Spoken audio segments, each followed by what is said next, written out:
Sois le bienvenu. On se retrouve aujourd'hui pour calculer l'espérance d'une variable aléatoire qui suit une loi binomiale dans des petits cas. Voici la propriété qu'on va démontrer. On va choisir P, un nombre réel de l'intervalle fermé 0, 1, ainsi que N, un élément de l'ensemble 1, 2, 3. Et enfin, on va choisir grand X, une variable aléatoire qui suit la loi binomiale de paramètres N et P. Et on va dire que dans ces cas-là, X admet une espérance qui vaut N fois P. Donc on va retrouver dans cette émission notre mathématicien Bernoulli, qui est décidément très présent dans bon nombre de démonstrations dans les différents programmes de terminale. Et ce qu'il t'indique d'ailleurs très aimablement, c'est que ici on démontre quelque chose dans le cas où n est égal à 1, 2 et 3, mais dans le cas général, si tu es curieux et que tu veux voir un peu comment ça se passe, on le fait dans l'émission Démonstration de terminale numéro 31. Lançons-nous directement dans la démonstration, dans ces cas particuliers pour de petites valeurs de n, et cette démonstration, on va l'appeler coefficients binomiaux.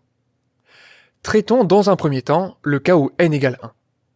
Dans ce cas, c'est très simple, puisque la loi binomiale de paramètres 1 et p, c'est tout simplement la loi de Bernoulli de paramètres p.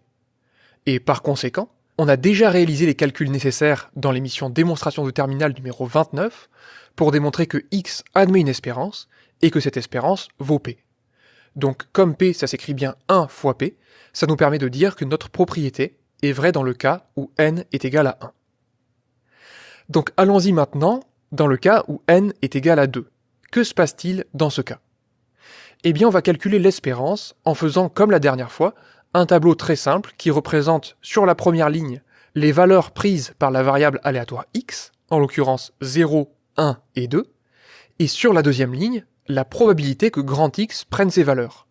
En l'occurrence, puisque c'est une loi binomiale, 0 parmi 2, p puissance 0, 1 moins p carré, 1 parmi 2, p puissance 1, 1 moins p puissance 1, 2 parmi 2, p carré, 1 moins p puissance 0. Donc avant de se lancer dans le calcul, simplifions un peu ces expressions-là.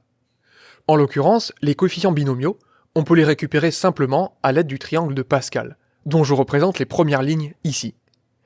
Et les trois coefficients qui nous intéressent se trouvent sur cette ligne-là du triangle de Pascal. En l'occurrence, ces coefficients binomiaux valent 1, 2 et 1. Donc ça nous permet de simplifier les trois probabilités dont il est question. On obtient 1 moins p carré, 2p facteur de 1 moins p et p carré. À partir de là, on a tout ce qu'il faut pour se lancer dans le calcul de l'espérance. On va dire que comme x ne prend que les valeurs 0, 1 et 2, x admet une espérance qui vaut ceci.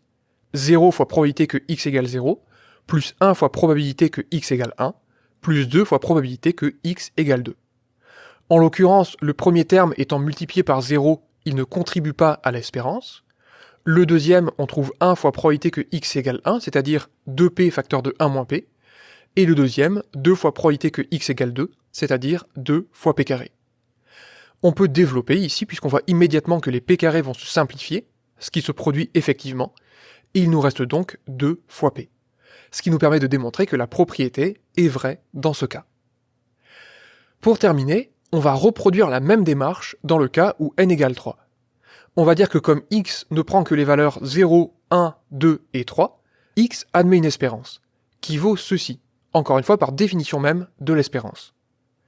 Comme tout à l'heure, le premier terme ne va pas contribuer à l'espérance, puisqu'il est multiplié par 0, mais par contre, il nous reste une somme de 3 termes qu'on peut expliciter comme ceci, en s'appuyant sur la définition même d'une loi binomiale.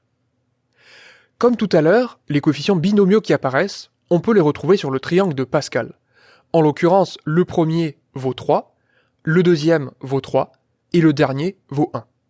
Donc on peut simplifier cette expression pour obtenir finalement 3p fois 1 moins p le tout au carré, plus 6p carré facteur de 1 moins p, plus 3p cube. Maintenant, si on regarde le but, on sait qu'on doit obtenir 3 fois p. Donc ce qu'on a appris dans la démonstration précédente sur la loi de Bernoulli, démonstration de terminale numéro 29, c'est qu'il était bon de factoriser dans ce cas. En l'occurrence, je te propose ici, plutôt que de tout développer, ce que tu peux faire d'ailleurs à titre d'exercice, je te propose plutôt de factoriser par 3p.